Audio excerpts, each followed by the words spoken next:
मृत्यु भोज बंद होना चाहिए। श्राद्ध का भोजन, दूसरा उद्घाटन का भोजन और तीसरा मृत्यु भोज का भोजन। इन 3 भोजन से जहां तक हो बचना ही चाहिए। बहुत व्यापक रूप से मृत्यु भोज नहीं करना चाहिए। बार बार कहते हैं भैया मृत्यु भोज बंद मत करना। इन्होंने अपना भट्ठा बैठाया और साथ में हमारे पूर्वज भूत बनवा के छोड़ दिए।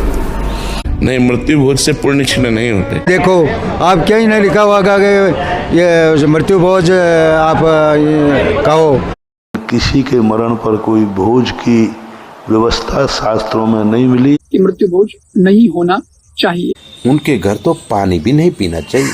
कोई मृत्यु भोज की चर्चा हमारे शास्त्रों में नहीं है। हमारे जो धर्मगुरु थे ये अज्ञानी थे 1 नंबर के। अब ऐसे नास्तिक जो अपने माँ बाप में बिलीव नहीं करते, ऐसे नास्तिक जो अपनी सनातन परंपराओं में बिलीव नहीं करते, वो समाज सेवी बन के उठ के कहते मृत्यु भोज बंद होना चाहिए। हम तो कह रहे हैं भैया, हम तो आपके संग हैं। आप ये मत कहो कि मृत्यु भोज बंद होना चाहिए, आप तो ये कहो कि मृत्यु ही बंद होनी चाहिए। जहां तक संभव हो 3 प्रकार के भोजन से बचना चाहिए। जहां तक संभव हो 3 प्रकार के भोजन से बचना चाहिए।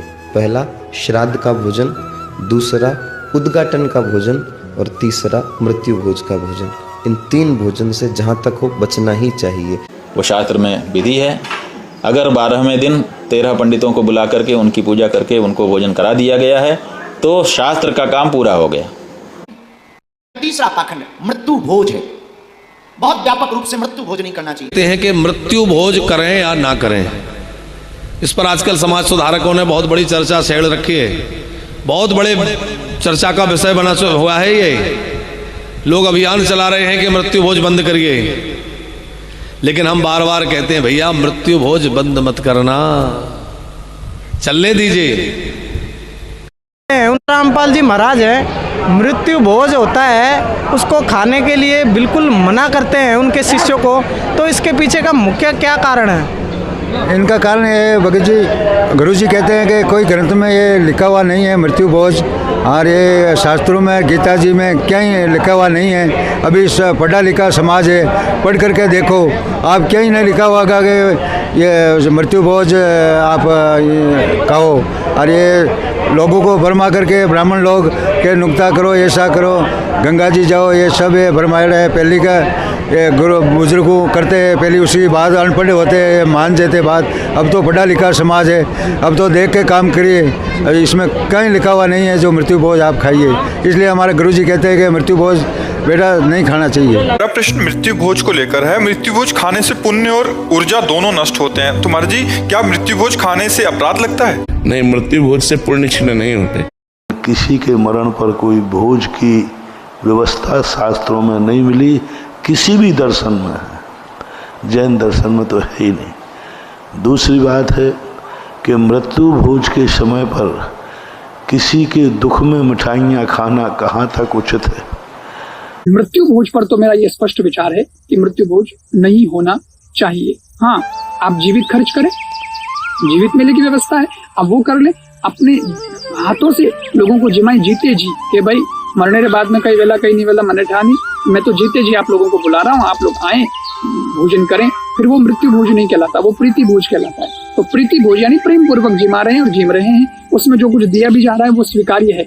जब तक सही अदा न हो जाए तब तक उनके घर तो पानी भी नहीं पीना चाहिए। क्यों?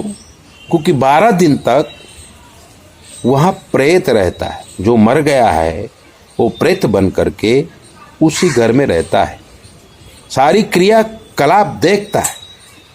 जब 12वां का पिंड दिया जाता है तब उसे सूक्ष्म शरीर मिलता है, और वो सारी वस्तु जो हम ब्राह्मण को दान करते हैं, महापात्र को, वो सब ले करके और पितृलोक में या अपने कर्मों के अनुसार जीव की गति होती है।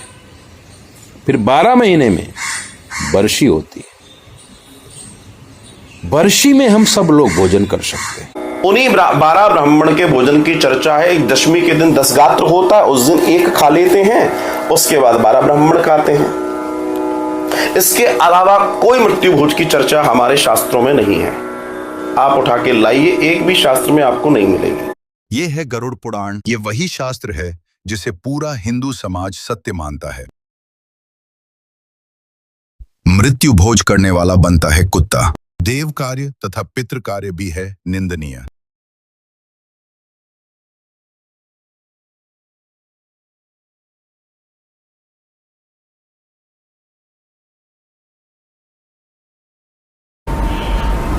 आज आपको थोड़ा सा विवरण देंगे कि ये श्राद्ध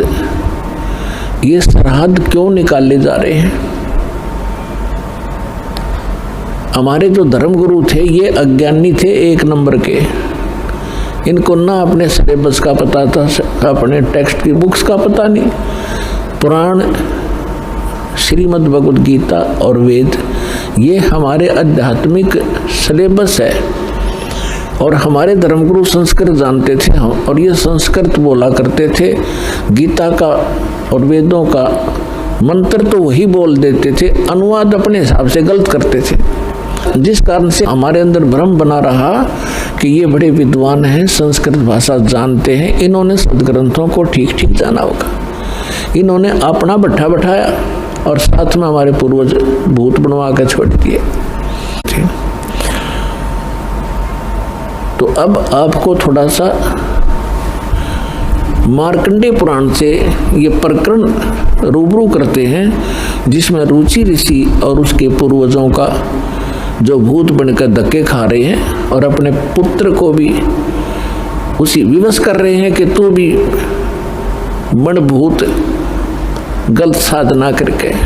ये देखिएगा मार्कंडेय पुराण सचित्र मोटा टाइप, केवल हिंदी संक्षिप्त, गीता प्रेस के रूप से प्रकाशित है।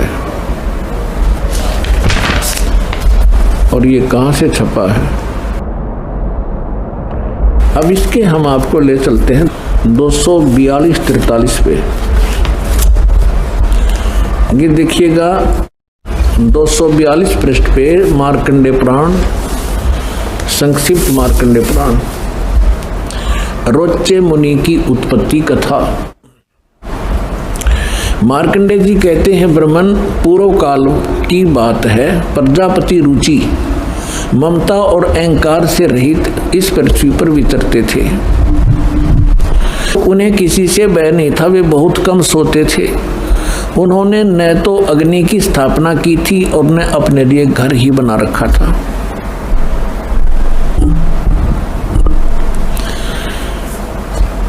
वे एक बार भोजन करते और बिना आश्रम के ही रहते थे। उन्हें सब प्रकार की आसक्तियों से रहित एवं मुनिवर्ती में रहते देख उनके पितरों ने उनसे कहा। पितर बोले, बेटा ये देखो, ये भूत दिख गए इसने, ये देखो ये भूत दिखाई देंगे चारों, ये पिताजी, दादाजी और फिर दादा का पिताजी, दादा का परदादा जी, ये चारों भूत बन रहे ऋषि जी। अब ये क्या इंस्ट्रक्शन दे रहे हैं देखिएगा। पितर बोले, बेटा विवाह स्वर्ग और अपवर्ग का हेतु होने के कारण एक पुण्य में कार्य है, उसे तुमने क्यों नहीं किया। गृहस्थ पुरुष समस्त देवताओं, पितरों, ऋषियों और अतिथियों की पूजा करके पुण्य में लोकों को प्राप्त करता है। वह स्वाहा के उच्चारण से देवताओं को, श्रद्धा के शब्द से पितरों को तथा अन्नदान बलि वैश्वदेव आदि से भूत आदि प्राणियों एवं अतिथियों को उनका भाग समर्पित करता है। बेटा हम ऐसा मानते हैं कि गृहस्थ आश्रम को स्वीकार न करने पर तुम्हें इस जीवन में क्लेश पर क्लेश उठाना पड़ेगा और मृत्यु के बाद और दूसरे जन्म में भी क्लेश ही भोगने पड़ेंगे। अब रुचि ऋषि कहता, पितृगण परिग्रह मात्र ही अत्यंत दुख एवं पाप का कारण होता है और तथा उससे मनुष्य की अधोगति होती है। यही सोचकर मैंने पहले स्त्री संग्रह नहीं किया। अब हम ज्यादा ना पढ़कर आपको अपने काम की बात पढ़ाएंगे। पितर बोले, बेटा जितेंद्रिय होकर आत्मा का प्रक्षालन करना उचित ही है। तुम जिस पर चल रहे हो वह मोक्ष मार्ग है। रुचि ने पूछा, पितामहो वेद में कर्म मार्ग को किसको, जो इसने अभी बताया था कि इन्होंने बताया था इन पितरों ने कि गृहस्थ पुरुष समस्त देवताओं, पितरों, ऋषियों और अतिथियों की पूजा करके पुण्य लोकों को प्राप्त करता है। वह स्वाहा के उच्चारण से देवताओं को सवधा के शब्द से पितरों को अन्न दान, बलि, वैष्णदेव आदि से भूत और आदि प्राणियों एवं अतिथियों का उनको भाग समर्पित करता है। बेटा, हम ऐसा मानते हैं, गृहस्थ आश्रम को स्वीकार ना करके तुमने जीवन में क्लेश पे क्लेश भोगने पड़ेंगे। भावार्थ है कि जो तुम ये श्राद्ध श्रुद्ध ना निकालता, ये निकाल है। अच्छा, यूँ क्या कह रहा है फिर? ये कह रहे हैं कि जो तू लग रहा है ना, यूँ तो है मोक्ष मार्ग। अब इसके पूर्वज कह रहे हैं कि जो तू लग रहा है वो मोक्ष मार्ग है, और हम बताओ वो नरक मार्ग में आ जा, तू मोक्ष मार्ग न छोड़ दे। ये देवता कह रहे, इसके पितर देखो। पितर बोले, बेटा जितेंद्रिय होकर आत्मा का प्रक्षालन करना उचित है, किंतु तुम जिस पर चल रहे हो तो मोक्ष मार्ग है। हरि भाम बतावेंगे वो कौन सा मार्ग है। अब रुचि ने पूछा, पितामहो वेद में कर्म मार्ग को अविद्या कहा गया है। ये श्राद्ध श्रुद्ध निकालना, भूतों की पूजा करना, तेरहवीं करना, ये सारा कर्म मार्ग है, कर्म कांड है। वेद में कर्म मार्ग को अविद्या, मूर्खों का मार्ग कहा गया है। फिर क्यों आप लोग मुझे उस मार्ग पर लगाते हैं? पितर बोले, ये सत्य है कि कर्म को अविद्या ही कहा गया है, इसमें तनक भी मिथ्या नहीं है। फिर क्या रह गया? अब इनकी अकल देखो, इनकी चोर ले गए इनकी अकल को, इन पितरों की, श्राद्ध निकलवाने वालों की। अब वो लड़का ठीक साधना कर रहा था अपनी वेदों के आधार से, और ये भी मानते हैं कि आप जो साधना करे तो मोक्ष मार्ग है। और क्या हमारे वाले माजा तुझ कुएं में गिर पितर बने। और ये कह रहा है कि रुचि कह रहा है कि ये तो दो वेद में इसको मूर्खों की पूजा बताया है, अविद्या क्या है, और खुद भी मानते हैं ये बात तो सही है, इसमें कोई मिथ्या नहीं। फिर टट्टू रह गया, थारा शर रह गया। क्या रह गया? जो वेद में रिजेक्ट कर दिया कि साधना नहीं करनी चाहिए, पितर पूजा, भूत पूजा। अब कहने का भाव यह है कि इन्होंने इस रुचि को डरा धमका के, अटबट सुना के, अब जिसके पहले वाले 4 दादे परदादे पिताजी दिखाई दे जा, ये तो खैर बुद्धिमान व्यक्ति था, थोड़ा बहुत इसने तो अपना तर्क दे भी दिया। और आपको कोई 4 दादे दिख जाए तो जब समर्पण कर दो, बोलो जी के को हो वही कर दूंगा। तो हमने इन दादों के चक्कर में ही पड़ा कि जीवित बाप के लट्ठम लट्ठा, और मरने के बाद उसने गंगा में पहुंचाने जाता उसकी अस्थियों को। अब परमात्मा ये बताना चाहते हैं कि जब तेरे पिताजी जीवित हैं, माताजी जीवित थे, तो उनकी सेवा करनी चाहिए थी, उनको प्यार देना चाहिए था, जिसके उद्देश्य से उन्होंने पुत्र की परवरिश की थी। अब जीव है जब तो पिता गेला लट्ठम लट्ठा झगड़ा ठानता रहता है, और मरने के बाद उन आड्डा नठा कर गंगा में गिरने जाता है। और उस गंगा में गिरने से क्यों डाल कराते हैं कि तेरे पिता की गति हो जाएगी, मोक्ष हो जाएगा। अब ध्यान से सुनना, ये मोक्ष कहाँ से होने लगा था? कहाँ मोक्ष जाकर छोड़ते हैं ये लोग हमारा, कित मोक्ष करावें। अब एक भक्त नाम ले रहा था, नाम ले रखा था उसने, और उसको मना किया हुआ था भी ना, तो ये फूल फल ठाने हैं जो कहते हैं ना, अस्थियां उठाकर गंगा में गिर कानी नहीं। अगर उस स्थान को खाली करना आवश्यक है तो उसने उन अस्थियों को, राख को उठाकर नियर बाई को रिवर, नहर चलती है, दरिया है, चलते पानी में वहां पर डाल दियो। कोई किसी की सहयोग की आवश्यकता नहीं, किसी गुरु पीर की। और मान लीजिए आसपास नहर भी उपलब्ध नहीं है तो उनको खड्डा खोद कर अपने कितने भी खेत में, आंगन में, घर में उड़े डाल दिए। जो सोचो वे कितना नादर ना हो हमारे पिता की अस्थियों का, अच्छी बात है। अगर आपके अंदर ये श्रद्धा है तो उन्हें उड़े गाड़ दे कि माटी में ढूंगा 5-7 फुट 5-4 फुट खोद गए, उस इतनी राख बना कर उसने वहां डाल दो, या किसी नहर में डालिए। वहां उन ठगों के पास मत जाइए जो आपको गुमराह करते हैं। तेरे पिता की गति गंगा में आने से होगी, यहाँ पर इसकी अस्थियां पहुंचाने में होगी। ये गलत है, ऐसा कुछ नहीं है। वो एक भक्त जैसे हमारा नाम लेते हैं तो हम उनको ये मर्यादा भी बताते हैं कि नियम पालन करना है। तो वो भक्त कहता जी मैं वैसे समाज के लिहाज से डर से, समाज के जो है ना दबाव में आकर के मेरा चाचा मर गया, मतलब अलग तो हो रहे थे हमें, लेकिन उसके साथ मैंने जाना पड़ गया। वो अस्थि गिरन गए थे गंगा में, तो वहाँ एक पांडा पाया।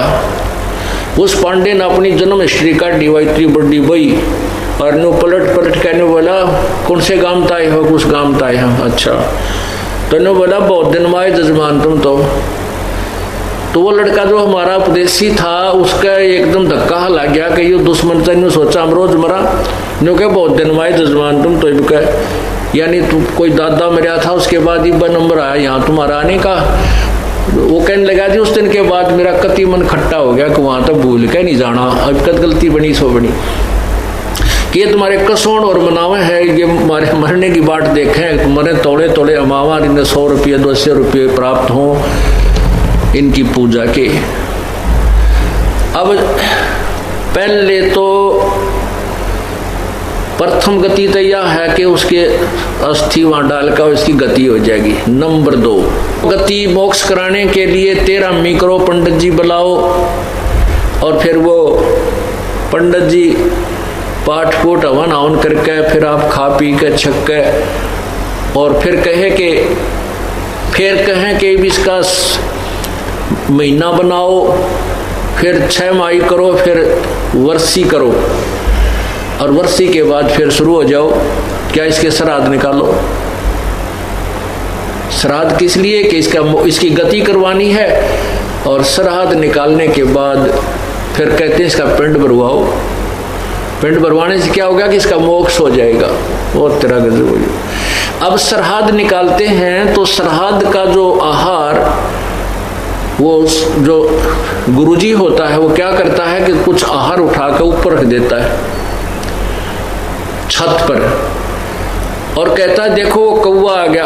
अब श्राद्ध के दिन हम तो कौवे तो वैसे भी ध्यान रखा करें कहाँ कुछ खान की मिल जाए, वो तो अंगित खा जाया करें, घर में बढ़कर रसोई में जाकर मार जा सोच, अनु सरियाम ऊपर दर्द दे कौवे टूट कर पड़ा करें। तो कौवा आते ही वो खाता है, तो गुरुजी कहता देख तेरा पिताजी को भोग लग गया, और हो सकता है तेरा पिताजी कौवा बन गया हो, देखा ना भोग लग गया, हो सकता है तेरा पिताजी कौवा बन गया हो। तो श्राद्धों में कौवा यदि आहार कर जावे भोग लगा दे तो पिताजी पितर तृप्त हो गया। अब परमात्मा कहते हैं अरे तो बड़काले खेल खेल रहे हो तुम, तुम्हारे को कति मूर्ख बना रखा है, हमारे अंदर बुद्धि नहीं छोड़ी, कोई अपनी सोचने की शक्ति भी खत्म कर दी, हम इतने डरा दिए इन लोगों ने, फिर भी कोई लाभ नहीं होता। कहते हैं जीवित बाप के लट्ठम लट्ठा मुए गंग पुचैया, जब आया आसुज का महीना वो कौआ बाप बनाया रे ओड़ी सी दुनिया, गुरु बिन कैसे है सरिया। यानी सतगुरु बिना ये बात बढ़े नहीं। अपनात्मा ये तो मैंने आपको बताया सब संवेद तत्व ज्ञान, इसी का समर्थन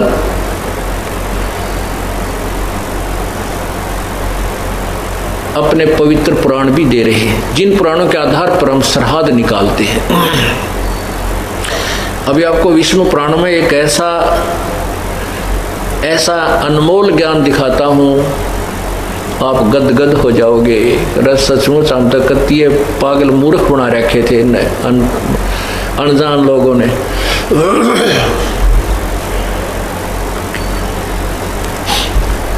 अब जैसे क्या बताते हैं, जय सतगुरु की संगत करते सकल कर्म कट जाई, अमरपुरी पर आसन होते जहां धूप ना छाई। जय सतगुरु की यानी तत्वदर्शी संत अर्थात पूर्ण संत की जब संगत करते, उसके ज्ञान का अनुसरण करते, ये सारे झंझट मिट जाते। ना श्राद्ध निकालने थे, ना ये कोई और फंड करने थे केवल, और फिर उसके द्वारा दी गई भक्ति से अमरपुरी पर आसन होते, सतलोक में स्थान मिल जाता, जिसके विषय में गीता जी अध्याय नंबर 15 के मंत्र 4, गीता जी के अध्याय नंबर 18 के श्लोक 62 में कहा है कि हे अर्जुन, तू सर्वभाव से उस परमेश्वर की शरण में जा जिसकी कृपा से तू परम शांति और शाश्वत स्थान, शाश्वत स्थानम यानी सदा रहने वाला स्थान जो कभी नष्ट नहीं होता, उस सतलोक को प्राप्त हो जाएगा। अब गीता जी के अध्याय नंबर 8 के मंत्र 16 में लिखा है कि ब्रह्मलोक तक ये सभी नाशवान हैं, इसमें गए हुए प्राणी भी लौटकर संसार में आते हैं, लेकिन सतलोक के अंदर उस परम पद परमेश्वर के, उस परम अक्षर ब्रह्म के पूर्ण परमात्मा के परम पद अर्थात उस सतलोक में जाने के बाद फिर जन्म मृत्यु नहीं होती। अब आपको दिखाते हैं श्राद्ध, जो श्राद्ध हम निकालते हैं उसके विषय में क्या बता रखा पुराणों के अंदर। इन भ्रमित लोगों ने, जिनको तत्व ज्ञान नहीं था, उन ऋषि और महर्षियों ने भी हमें गुमराह किया हुआ है। और तत्वदर्शी गीता जी में इसीलिए लिखा है कि जब उस तत्वदर्शी संत की खोज कर, वो तत्वदर्शी संत वो तत्व ज्ञान बताएगा जो भगवान के मुख से उच्चारित वो वास्तविक ज्ञान है, उस मूल ज्ञान को, और उसको सुन, उसके पश्चात जैसा वो कहता वैसे कीजिए। अब आपको विष्णु पुराण, श्री विष्णु पुराण में दिखाता हूं। अब इसमें क्या रहस्य आपको दिखाएंगे। पहले आपको मार्कंडे पुराण के अंदर, एक मार्कंडे पुराण के अंदर दिखाते हैं। उसमें लिखा है कि एक रुचि नाम के ऋषि थे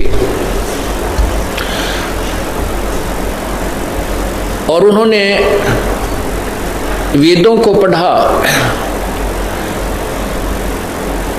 जैसे गीता जी वेदों का ही सार है, वेदों को पढ़ा और उसने निष्कर्ष निकाला कि वेदों में ये कर्म कांड, श्राद्ध आदि निकालना ये मूर्खों की पूजा है, ये नहीं करनी चाहिए। उसने इस आधार पर ना तो शादी कराई और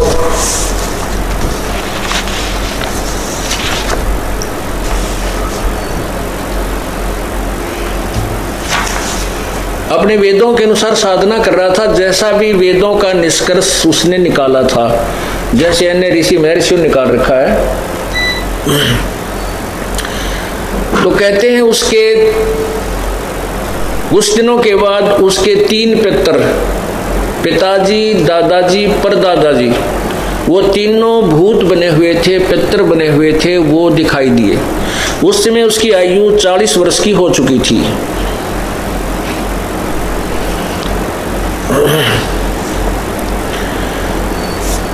यानी शादी के योग भी नहीं रहा था। उसमें वो पितर दिखाई दिए और कहने लगे, बेटा रुचि, तूने शादी क्यों नहीं कराई और शादी करा के तूने हमारे श्राद्ध क्यों नहीं किए बेटा, हम बहुत दुखी हो गए हैं। अब रुचि कहता है कि हे पितरमहो, हे पितामहो, वेदों में इस कर्म कांड को, श्राद्ध आदि निकालने को मूर्खों की पूजा कहा है, फिर आप मुझे क्यों इस मार्ग पर लगा रहे हो।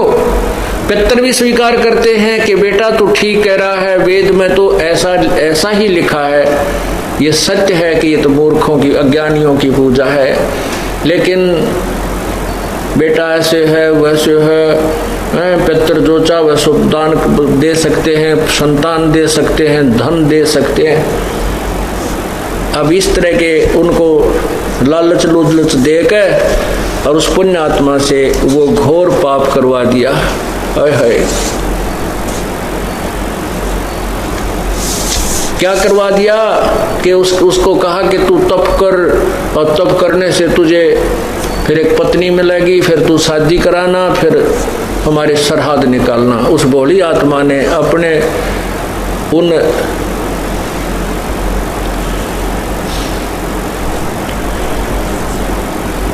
वो जो शास्त्र विरुद्ध साधना करके जो भूत बन गए थे पूर्वज, उनकी बातों में आके अपनी वास्तविक साधना, शास्त्रानुकूल साधना त्याग दी और स्वयं भी भूत बनने को तैयार हो गया।